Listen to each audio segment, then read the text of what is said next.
En este programa nos acompaña Sergio Blanco, dramaturgo y director franco-uruguayo.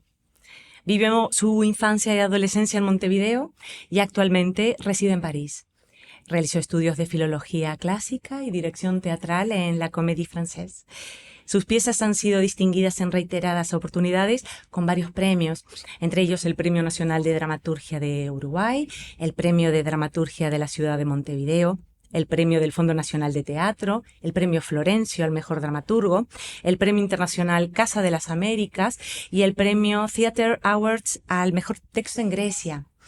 En 2017 y 2021, sus obras Tebas Land y La ira de Narciso recibieron el prestigioso premio británico Award of West End en Londres. Su obra entra al repertorio de la Comedia Nacional en Uruguay en 2003 y 2007 con sus obras Calibre 45 y Kiev, y en 2022 con su obra El Salto de Darwin. Entre sus títulos más conocidos se destacan Slaughter, Calibre 45, Kiev, Barbarie, Cassandra, El Salto de Darwin, Tebas Land, Hostia, La ira de Narciso, El bramido de Düsseldorf, Cuando pase sobre mi tumba, Cartografía de una desaparición, Las flores del mal, Tráfico, Memento Mori, Divina Invención, Zoo y Tierra. La mayoría de sus textos han sido publicados y traducidos a distintas lenguas. Sus obras han sido estrenadas en más de 30 países y es uno de los dramaturgos de la lengua española más representado de su tiempo. Muchas gracias, Sergio, por compartir este tiempo con nosotras. Sergio, ¿por qué teatro?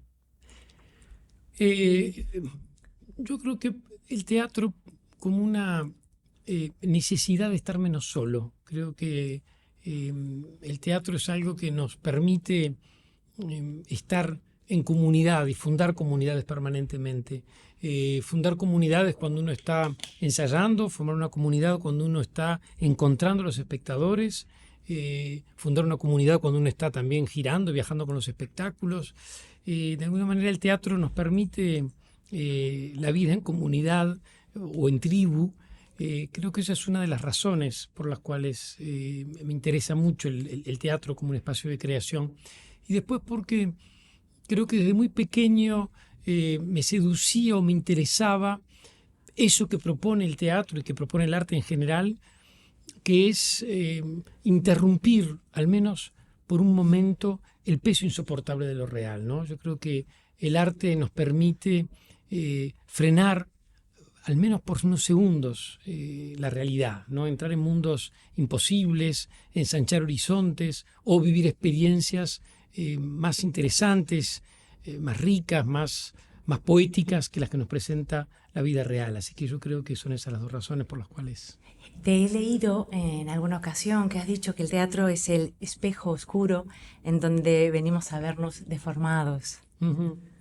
Sí, yo creo que el teatro a veces le exigimos que sea una reproducción mimética del mundo. Y yo creo que lo interesante del teatro es que es una reproducción enigmática, ¿no? Que nos devuelve una imagen que nos interpela, confusa, y que de alguna manera es ese espejo en donde no nos encontramos con nosotros mismos, tal cual como somos, sino que nos invita a abismarnos en zonas más complicadas del ser, ¿no? Entonces es un dispositivo extraordinario en donde nos vemos a nosotros, pero no necesariamente nuestra mejor parte. Por eso me gusta esa imagen de el espejo oscuro, ¿no? Es decir, vemos zonas también tenebrosas de lo que somos, ¿no? De quiénes somos.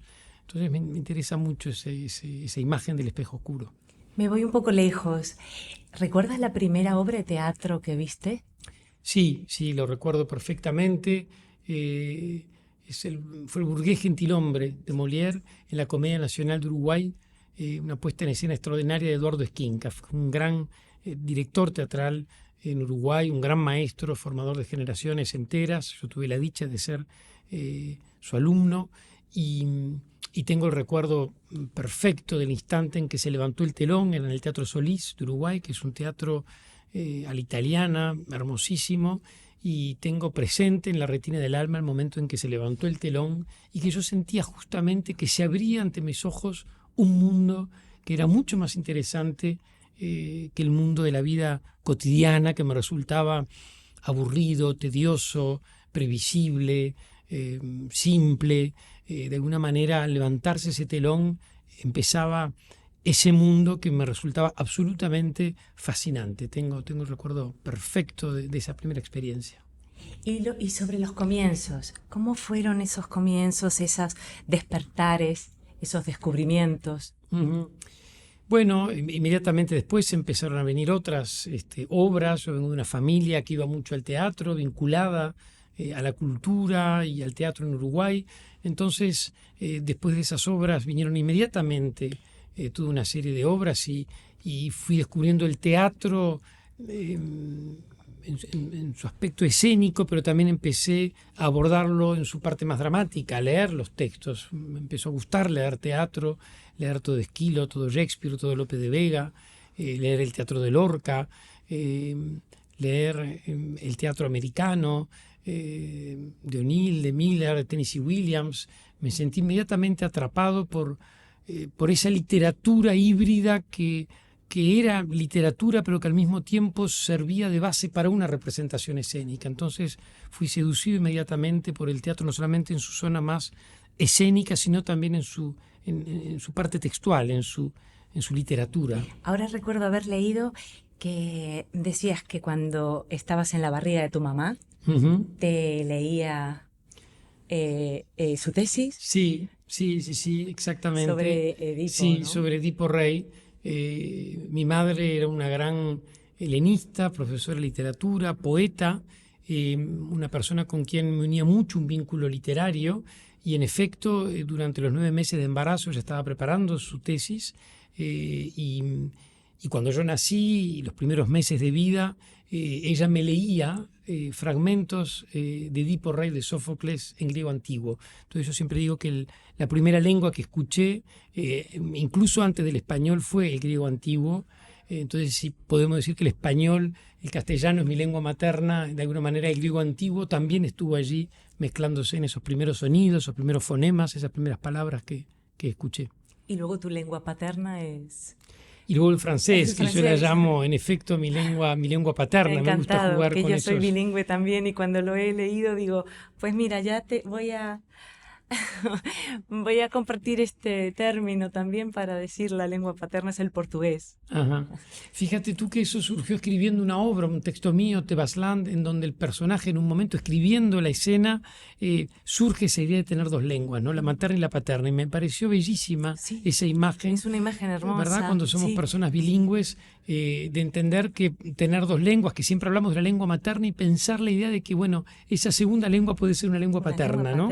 Y sí, en mi caso esa lengua paterna es el francés, que es una lengua que llega más tarde, que llega después, y que es una lengua que me fascina, que me enamora, por la cual me siento absolutamente subyugado, ni bien la escucho. Tengo también el recuerdo presente de cuando se abre la puerta del aula y entra una profesora de francés, siendo yo muy pequeño, con 10 años, y empieza a hablar en francés, y yo sentí que algo se activaba en mi escucha, que algo me maravillaba, y era esa lengua francesa. Y a partir de ese momento empecé a estudiar esa lengua, empecé a conocerla, y poco a poco me fui enamorando de esa lengua y todo lo que vehicula esa lengua. Entonces, por eso me gusta decir que es mi lengua materna y mi lengua paterna. En tus procesos creativos hay fuentes de inspiración, algo que te alimente. Coges mucho el de la música, de la literatura, del arte, de la pintura, la fotografía también. ¿Hay algún elemento que sea primera capa? Bueno, a mí me gusta mucho hurgar un poco en lo que ya está pintado, en lo que ya está escrito, en lo que ya está dicho. Entonces, trabajo mucho. Uno se inspira obviamente en la vida de todos los días, en lo que le va pasando. El devenir cotidiano es una fuente de inspiración muy importante. Todo lo que uno va viendo, va viviendo, los aconteceres que van atravesando la vida de uno. Pero también encuentro mucha inspiración en leer determinados textos, en ver pinturas.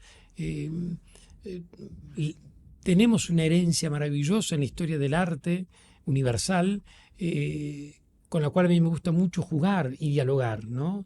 Digo, hay textos tan grandes, tan inmensos que están escritos, que son inspiradores cuando uno los lee, pero que uno puede también arriesgarse a dialogar con esos textos. Entonces a mí me gusta mucho esa idea de reescribir, de reescritura o de palimpsesto, ¿no? De citar no por el simple hecho de citar, sino de citar como una forma de apropiarse de ese texto y de ver cómo uno lo puede ir procesando y qué puede ir surgiendo en lo que uno va escribiendo. Entonces, sí, para mí es estar mirando el cuadro de Las Meninas de Velázquez, o estar escuchando una ópera de Mozart, o estar leyendo una página de Virginia Woolf, son absolutamente instantes inspiradores y que me llevan mucho a la creación. También has estado haciendo un trabajo en Montevideo, creo que este año, sobre la autorrepresentación. Uh-huh. Y ahora he visto imágenes donde hablabas de Caravaggio también, de Frida Kahlo. Uh-huh. Sí, la pintura, a veces las artes plásticas nos permiten ver, nos permiten materializar muchas ideas, ¿no? Que de pronto en el campo de la filosofía, de la sociología, de la teología, del pensamiento, pueden ser difíciles de comprender, y los pintores, las pintoras, los artistas plásticos tienen esa capacidad de materializarla en colores, en una distribución de formas, en un relato. Entonces la pintura es algo que nos explica muchas cosas, y a veces para entender lo que son los mecanismos de autorrepresentarse, de autonarrarse, no solamente están los grandes textos fundadores de la literatura universal o los grandes textos filosóficos o teológicos como las Confesiones de San Agustín, las Epístolas de San Pablo, el pensamiento socrático, o los textos de Santa Teresa de Jesús, que va a teorizar mucho también sobre la autorrepresentación, sino que hay todo una serie de pinturas, de pintores, de pintoras que se han autorrepresentado y que en esas autorrepresentaciones explican mucho o cuentan mucho los mecanismos complejos y sutiles de lo que es intentar autorrepresentarse. Estos dos ejemplos que tú citabas, por ejemplo, Caravaggio o Frida Kahlo, ¿no? Caravaggio, que se va a autorrepresentar, va a hacer su retrato en la cabeza cortada de Goliat, lo cual demuestra que autorrepresentarse no necesariamente es proyectarse siempre en un mito que nos beneficie, sino que en el caso del mito de David y Goliat se pinta en el malo de la película de alguna manera, con una gran lucidez. Está hablando de que de alguna manera a la hora de retratarnos también podemos contar nuestras zonas más bajas, más viles, más monstruosas, que Caravaggio las tenía como las tenemos todas las personas. O el otro ejemplo de Frida, que es una pintora extraordinaria que va a pasar toda su vida pintando su dolor, pintando su sufrimiento, con una fuerza, con una intensidad extraordinaria, y para hablar del cuerpo de quien está mirando esas pinturas, ¿no? Cuando uno mira la pintura de Frida Kahlo, ella está pintando su desgarro, su dolor, su herida, sus cicatrices, pero no en un mecanismo, en un intento de autocontemplación, sino ofreciendo su cuerpo para que todos podamos ver las heridas que tenemos en nuestros cuerpos. Entonces, siempre las artes plásticas y los autorretratos nos permiten entender lo complejo que es el mecanismo de autorrepresentarse, que fuera de un acto ególatra o de amor propio o de mirarse a uno mismo, de autocontemplación, es algo mucho más complejo, es una forma de conectar con el receptor que va a mirar esa obra. Y Sergio, el primer periodo o el periodo anterior a las autoficciones, hablábamos antes de las obras Calibre 45 o Kiev, Opus Sextum, Barbaria, Cassandra, que luego hablaremos, aunque está también en esta El Salto de Darwin. Son escrituras que tú no dirigiste. ¿Hay algún motivo por el que no las dirigiste o hizo parte de la evolución de tu proceso? Bueno, yo empecé primero dirigiendo textos no escritos por mí. Empecé dirigiendo textos de Shakespeare, Carlos III, Macbeth, Cyrano de Bergerac, siendo asistente de dirección mucho en la comedia francesa, dirigiendo textos de Coltés, de Strindberg, de Chekhov.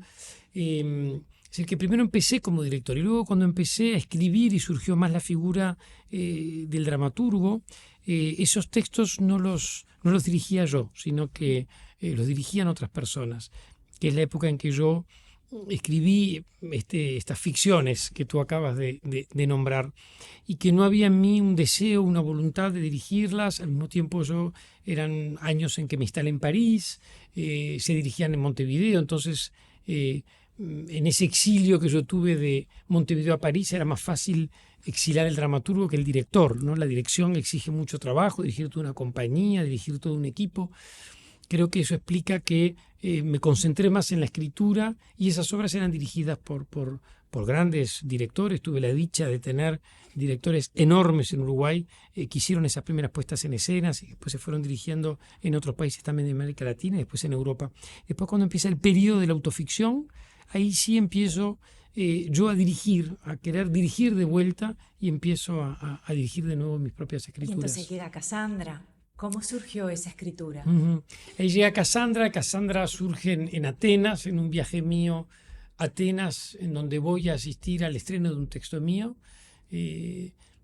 Paso 3 días en Atenas y me propuse el desafío de decirme, bueno, ¿qué puedo tener en común con Sófocles, Esquilo y Eurípides? Escribir una obra en Atenas. Pero solamente tenía 3 días, con lo cual me dije, me voy a levantar, voy a caminar por la ciudad y voy a decir en voz alta un texto, va a ser un monólogo, lo voy a hacer en inglés, y elegí el personaje de Cassandra y lo voy a empezar a decir.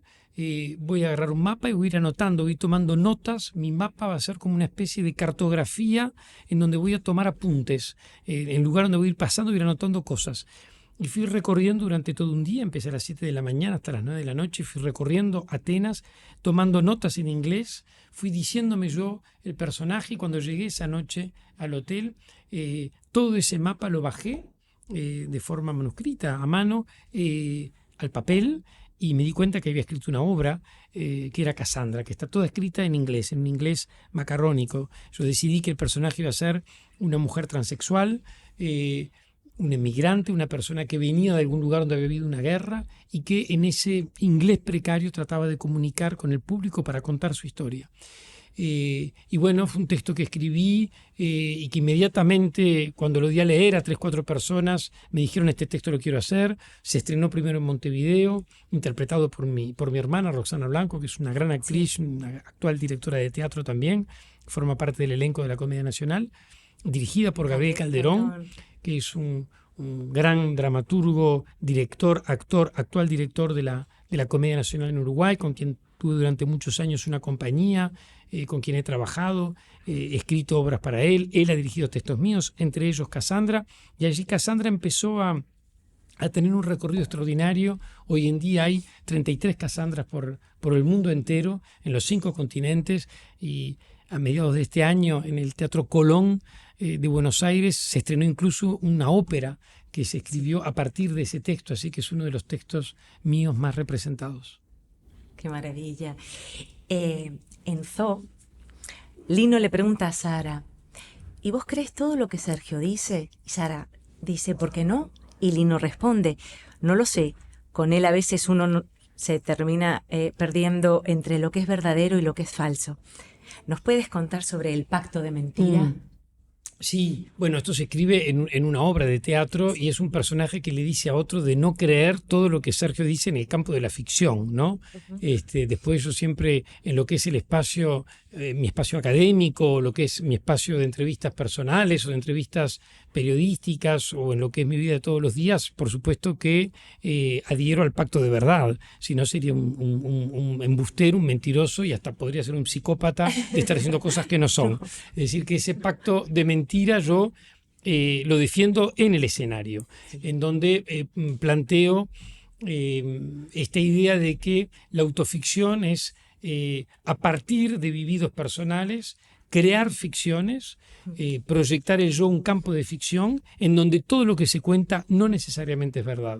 Eso es lo que diferencia la autoficción de la autobiografía, porque en la autobiografía, como dice el gran estudioso y catedrático francés Philippe Lejeune, en todo emprendimiento autobiográfico hay un pacto de verdad. Toda persona que escribe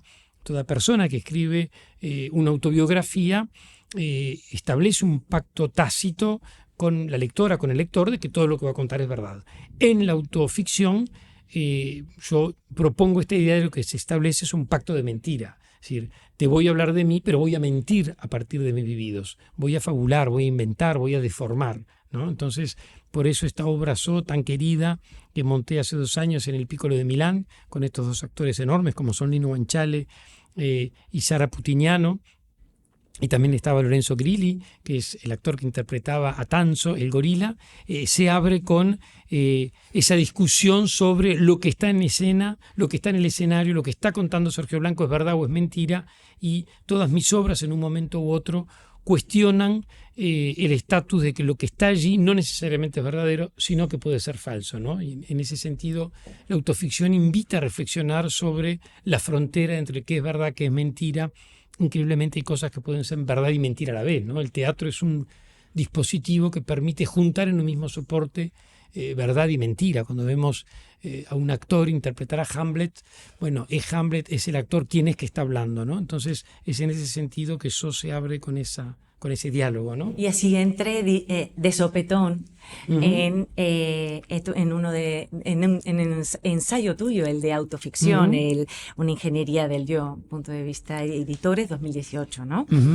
Y en esa creas un decálogo, un intento de autoficción. Entonces me gustaría ir a la sanación, la última función del decálogo, de lo vivido, el trauma, a la creación, la trama. Hablas de Cassandra, hablas del bramido de Düsseldorf, de Ostia, dando ejemplos de cómo lo has articulado. ¿Podríamos incluir aquí también tu última obra, Tierra? Sí, sin lugar a dudas, sí. Un poco lo que habla, o lo que yo hablo en ese texto, que es la autoficción, una ingeniería del yo, que es un texto teórico, donde lo que yo hago es reflexionar sobre la autoficción y donde propongo, como tú bien lo dijiste, este intento de decálogo que, lejos de ser un decálogo que impone 10 leyes, invita a trabajar con 10 operaciones o con 10 funciones.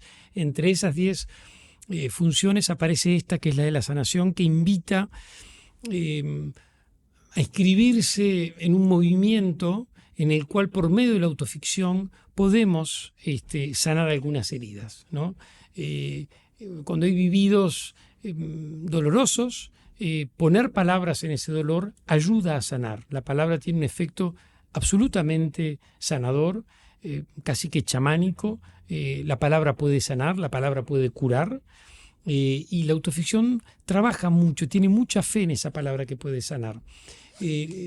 Tanto la persona que está escribiendo, produciendo esa autoficción, como, que es lo interesante, la persona que está escuchando esa autoficción. Porque ver el camino de sanación de una persona funciona como ejemplo para sanarnos a nosotros mismos. Entonces, la autoficción propone ese trayecto, como tú un poco evocabas, del trauma a la trama, ¿no? Es decir, allí donde hay un trauma, donde hay un dolor, donde hay algo que nos marcó, poner palabras, tramar algo, alivia, sana, nos hace sentir bien. Yo cito muy seguido ese pasaje maravilloso de la liturgia cristiana: Señor, no soy digno de que entres en mi casa, pero una palabra tuya bastará para sanarme. Yo creo que el lenguaje y las palabras son sanadoras, que el lenguaje tiene un poder descomunal, y que ese lenguaje puede traer, puede apaciguar mucho el lugar en donde hay una herida, ¿no? La herida es ese lugar por donde puede entrar la luz, ¿no? Y por donde podemos sanar si se lo permitimos, como dice Rumi. Entonces yo creo mucho en ese poder maravilloso del lenguaje, de sanar. Y justo hablando sobre la palabra, que es un valor fundamental en tu trabajo, la palabra tiene un cuidado, una delicadeza en la elección. Por ejemplo, en el nombre del personaje de ese, en Tebas Land, ¿no? Luego además tenemos el procedimiento de escribir esa palabra. A mí me gustaría, Sergio, que pudieras compartir con nosotros la experiencia de Cuando pase sobre mi tumba. Sí, bueno, cada obra impone de alguna manera un tipo de escritura diferente, ¿no? En cada obra yo la escribo autoimponiéndome consignas de escritura distintas.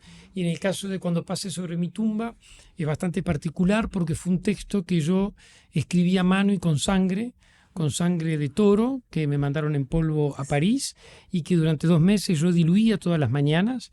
Mi escritorio, el lugar donde yo escribo, mi biblioteca se transformó casi que en un taller de artista plástico porque durante 2 meses tuve que cubrir todo con vallas de plástico.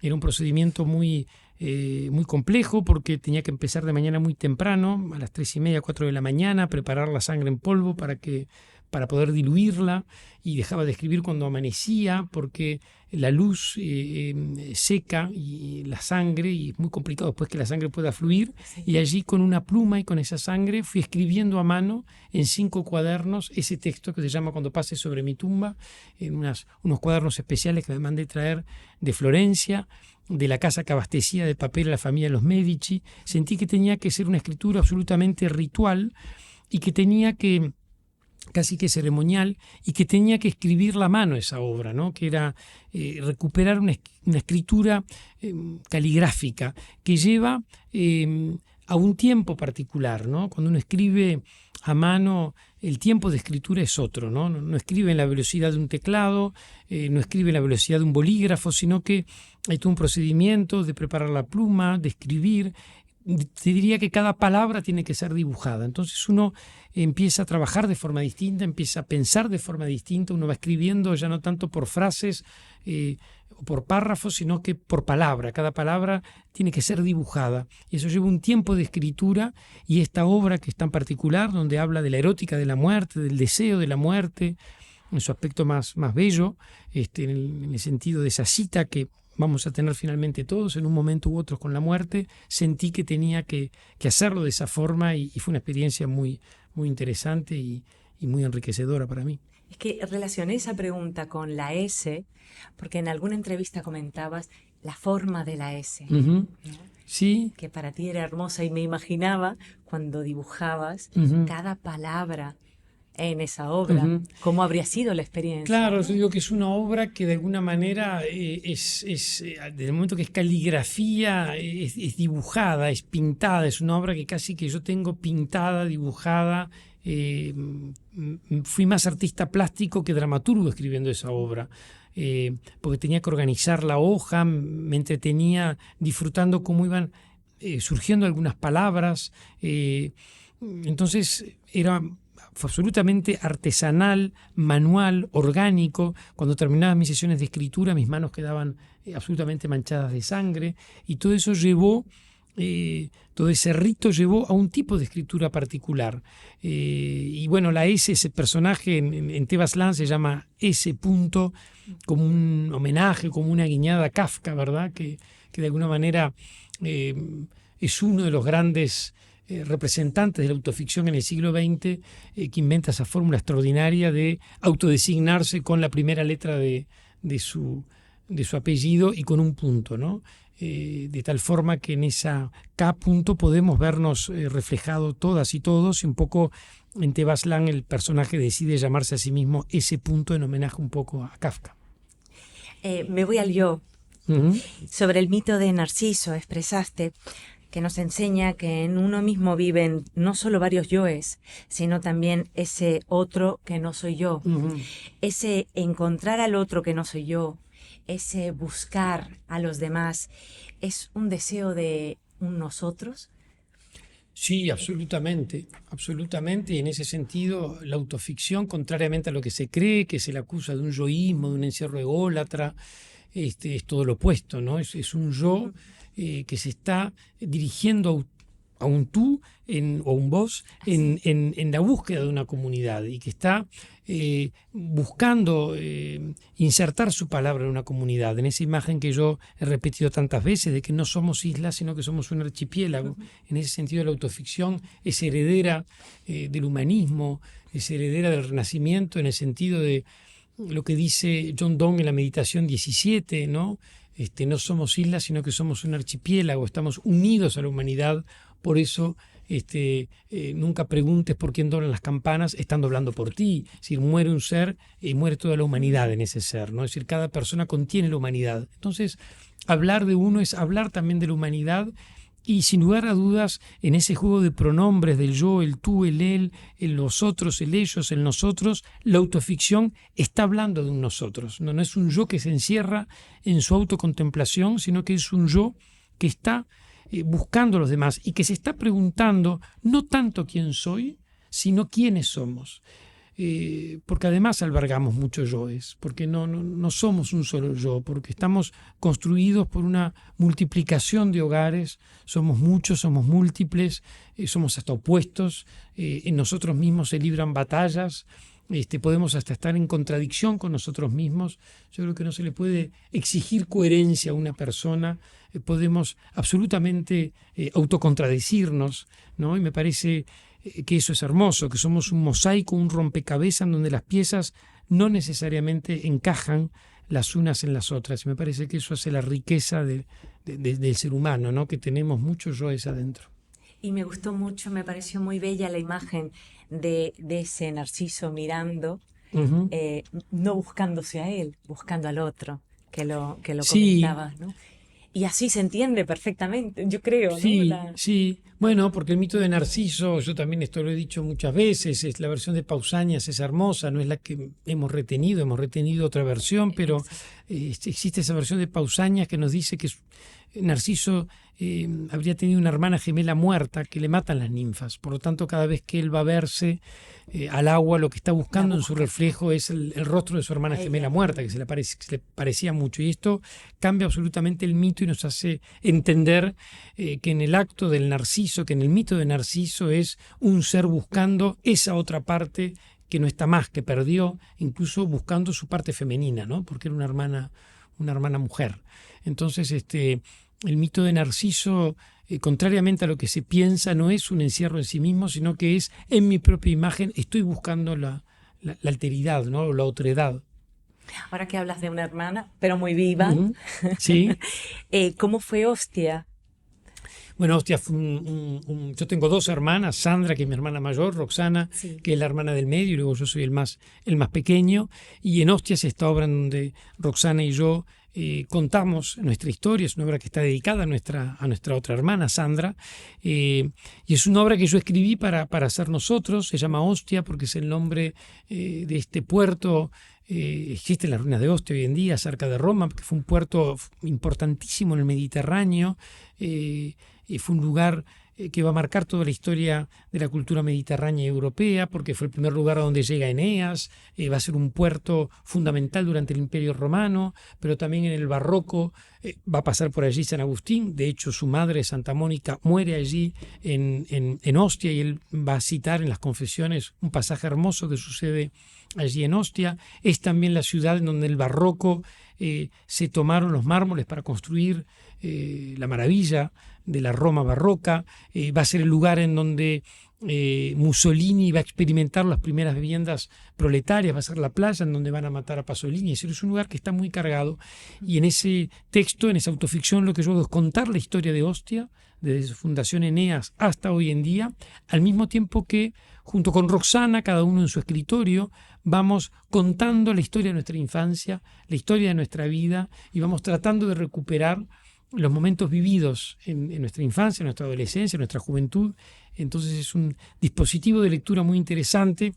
Primera vez que yo subo a escena, porque yo no soy intérprete, yo soy dramaturgo y director, pero allí con Roxana por primera vez doy el paso de subir y de hacer juntos este espectáculo que cada tanto, ya hace 10 años lo estamos haciendo, nos juntamos en alguna parte del mundo y lo hacemos. Yo lo pude ver aquí en Kamikaze. Claro, exactamente, sí.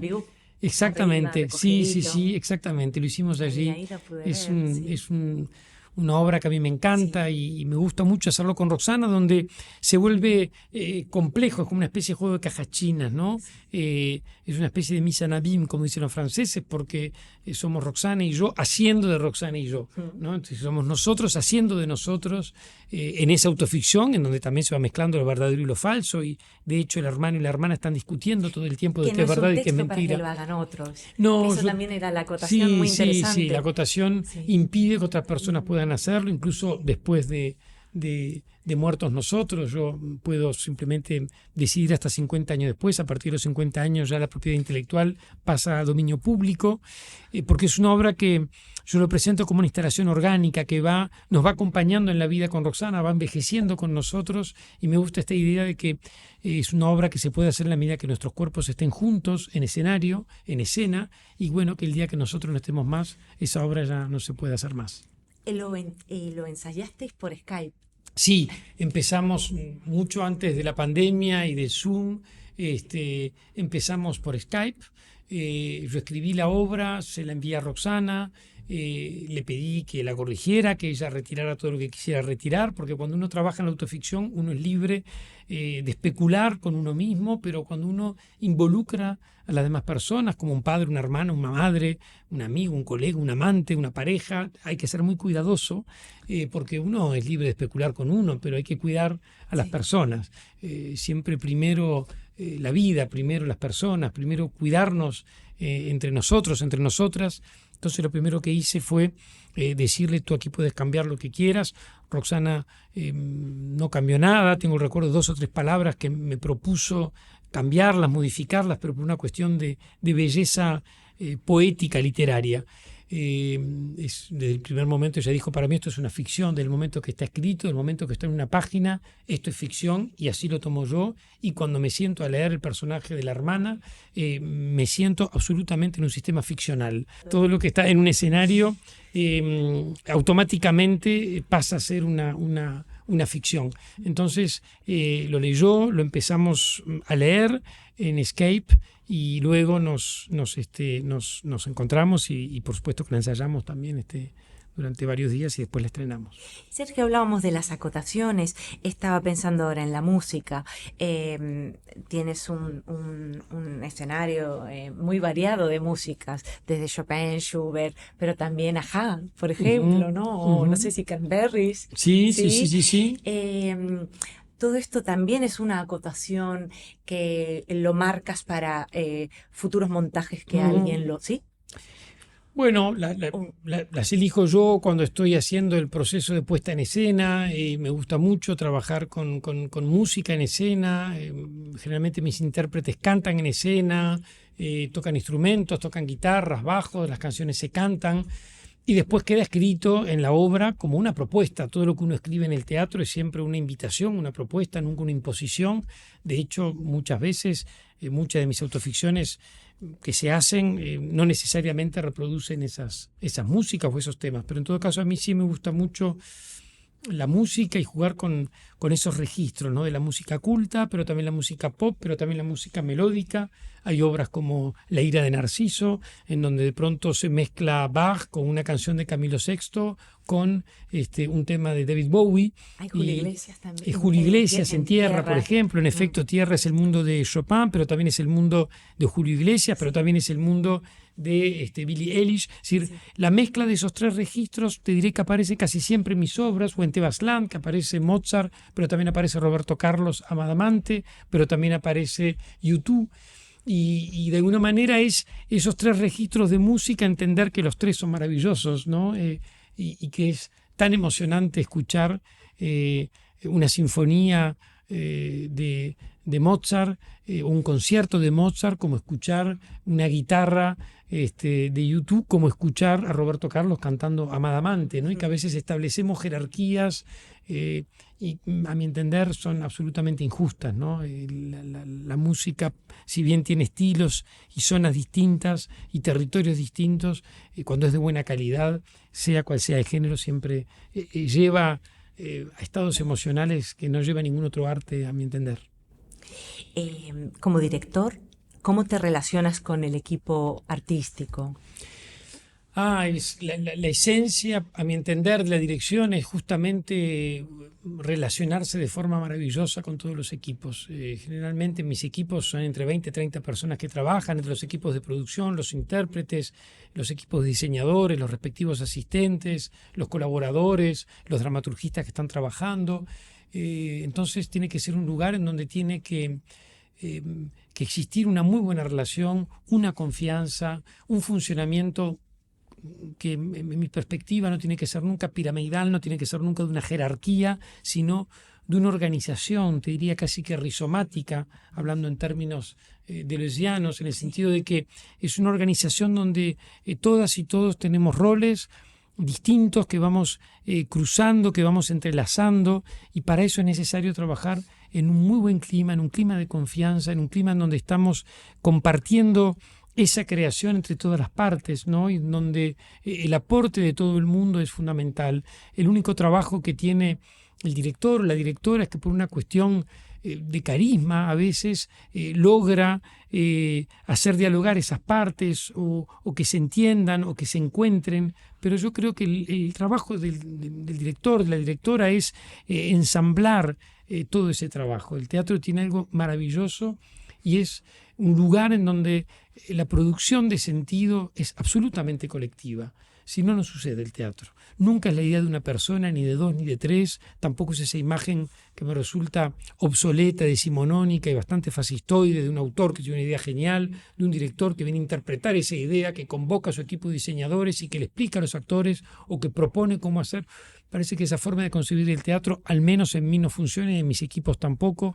Nosotros trabajamos de forma muy organizada, muy estructurada, pero siempre en un funcionamiento en donde somos conscientes que esa producción, esa belleza que estamos logrando es absolutamente colectiva, ¿no? Nadie es dueño, nadie firma en el fondo del teatro, sino que lo firmamos todas y todos. Con los actores, ¿cómo te gusta trabajar? ¿Desde dónde te gusta? Y desde el enamoramiento, yo creo que hay que establecer un vínculo de mucha confianza, tiene que ser una mirada que está mirando, transmitiendo muchísima seguridad. La mirada que está mirando al actor, a la actriz, que está exponiendo sus emociones, que está trabajando con su cuerpo, con su psicología, con sus vividos, tiene que tener una mirada protectora, una mirada no en el sentido paternalista, en el sentido de cuidarnos. Tienes una mirada que tiene que estar atenta, que tiene que estar tratando de comprender lo que está sucediendo, de mucha confianza y de mucha contención. Yo disfruto muchísimo, hay algo que me fascina en el ensayo, que es ver trabajar a una actriz, trabajar a un actor, ¿no? Que son personas que con una inteligencia descomunal llegan a la esencia de las palabras. Yo creo que ni los directores ni los dramaturgos llegamos a la esencia de las palabras. Creo que quienes llegan realmente son los intérpretes y los traductores o las traductoras. Entonces, para mí el trabajo con los actores y con las actrices o con los traductores y las traductoras es maravilloso porque son las personas que llegan a la esencia de lo que uno escribió. Fíjate que no necesariamente porque yo escribo un texto soy quien más lo conoce. Yo creo que no accedo a una zona del texto y que quizás el placer de ensayar es ver cómo los actores y las actrices logran acceder. Yo hay cosas que no entiendo de mi escritura y sin embargo una gran actriz, un gran actor lo van a entender enseguida, o los traductores. Que vengan de otros sitios, acostumbrados a otro tipo de trabajo, de lenguajes, y que entren en tu código. Eso es maravilloso, ¿no? Ver cómo... Estaba pensando en El Bramido, Walter Rey, que es un actor maravilloso. Bueno, extraordinario. Todos son los actores maravillosos. Extraordinario. Los que trabajan Extraordinario. Eso es algo muy bonito también, trabajar convocar actores, actrices de escuelas diferentes, de edades diferentes. Por ejemplo, lo que sucede en Tierra, que son desde una actriz como Andrea Davidovich, que tiene un trayecto de toda una vida haciendo teatro, a alguien como Tomás Piñeiro, que es uno de sus primeros espectáculos, ¿no? Y junto con ellos Soledad Frugone y Sebastián Cerantes, que son actores que ya están con una trayectoria, pero que tampoco tienen la trayectoria de Andrea Davidovich. Entonces allí tenés tres registros distintos que empiezan a dialogar. O El Bramido de Düsseldorf, donde uno tiene un actor como Walter Rey, que es un actor que ha hecho todo lo habido y por haber en Uruguay, con una trayectoria enorme, con una vida fascinante, y de pronto personas más jóvenes, ¿no? Entonces eso permite la diversidad en los intérpretes que uno tiene, es algo muy lindo también, ¿no? Porque eso lleva a algo muy vital, ¿no? Y entrar todos en un código que no necesariamente es mi código, sino que es un código que vamos a establecer para ese espectáculo. Yo no tengo un código que sea mío, sino que bueno, vamos a acordar entre todas las partes. Pero un código. Lo creáis y enseguida Yo creo que sí, yo creo que todos en sintonía, ¿no? Sí, la misma frecuencia, no sé cómo bueno, decir. eso quizás es uno de los trabajos del director de directora, ¿no? Sí. Tú que también te dedicas a esto, sabes que es uno de los, quizás de los trabajos, de cómo llevar a todo el equipo, no solamente de intérpretes, sino también de diseñadores, a una sintonía o a compartir ese código. Y no solamente lo que está en escena, sino también la producción, cómo recibimos a los espectadores, cómo van a ser acomodados, cómo va a ser la luz en la escena, cómo se les va a recibir en el teatro, ¿no? Es decir, también quien acomoda en el teatro, también quien decide por dónde se entra, cómo se pone la luz, está participando de ese código. Entonces es un lugar en donde es un código común que compartimos entre todas las personas. Sobre las obras montadas en varios países, ¿cómo has vivido esas diferentes miradas en cada contexto? Eso es extraordinario, ser montado en países como Japón, Corea del Sur, culturas, Alemania, culturas que son muy distintas a las nuestras, ¿no? Es algo hermoso, porque confirma de alguna manera esto que hablábamos al principio, de que finalmente somos mucho más similares de lo que imaginamos los seres humanos. Y con esto no quiero negar las diferencias culturales, religiosas, políticas, lingüísticas, teológicas que pueden existir entre las distintas culturas, y lo que hace bella la especie humana es su biodiversidad, ¿no? Es bello que seamos distintos, que seamos diferentes, pero al mismo tiempo hay algo que tenemos en común como especie que hace que en un escenario de Seúl, de Nueva York, de Buenos Aires, de Marrakech, de Madrid, de Estocolmo, de Londres o de Tokio, suceda algo similar, ¿no?